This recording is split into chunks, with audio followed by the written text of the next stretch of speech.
The Yemen's Houthis launched an uprising against the government in 2004, gradually taking control of parts of the country, including the capital Sana'a. The militants received support from Iran as well as another terrorist group, Hezbollah. Earlier, the Houthis declared war on Israel and periodically bombarded their territory. On December 19th, they announced that they had captured an Israeli ship.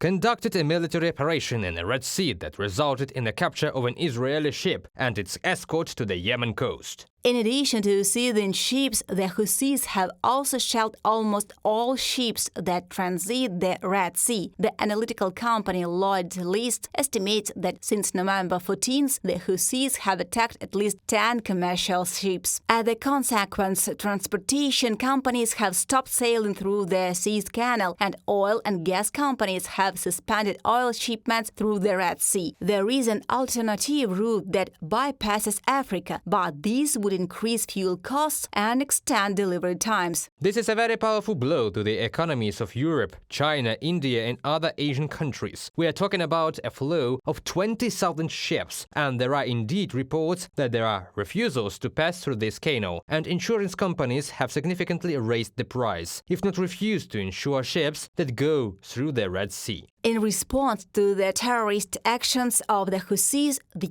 US has decided to form a maritime coalition that will ensure the security of commercial vessels in the Red Sea. In addition to the states, it involves Canada, Great Britain, France, the Netherlands, Italy, Spain, Norway, the Seychelles, and Bahrain. In particular, US Defense Secretary Lloyd Austin, who announced the launch of Operation Guardian of Prosperity to protect ships in the Red Sea, visited Bahrain. All countries have the right to free and lawful movement in the international waters. But today, that fundamental global right is under renewed threat from the totally unacceptable attacks on merchant ships by the Yemen's Houthis. We have launched Operation Guardian of Prosperity under the auspice of the Combined Maritime Forces. More than a dozen countries from around the world are participating in this operation, which will conduct joint patrols in the Red Sea and the Strait of Aden.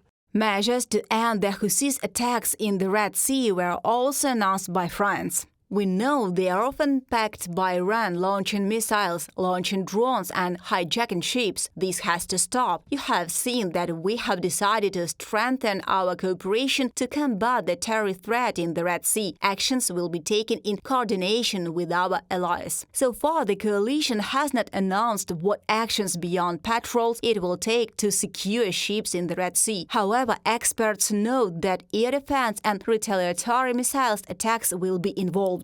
Simple patrolling will not work here. This patrolling helped against Somali pirates somewhere in this area. This time, first of all, we need air defense systems, which will shoot down missiles fired by the Houthis. And secondly, unfortunately, we will not do without strikes on the military infrastructure that provides terror in the world on the Red Sea. That is, on the sites where missiles are based. The priority is on the launchers, the surface drones that Iran has given, and also on the sites where missiles are stored. These are all sites that we are likely to see missile and bomb strikes by the coalition that is going to protect security in the Red Sea. Meanwhile, Yemen's Houthi spokesman has already said that despite the new US-led military coalition in the Red Sea, they will continue to attack merchant ships headed to Israel. Nikita Skoblikov, Anna Nichenko, UATV English.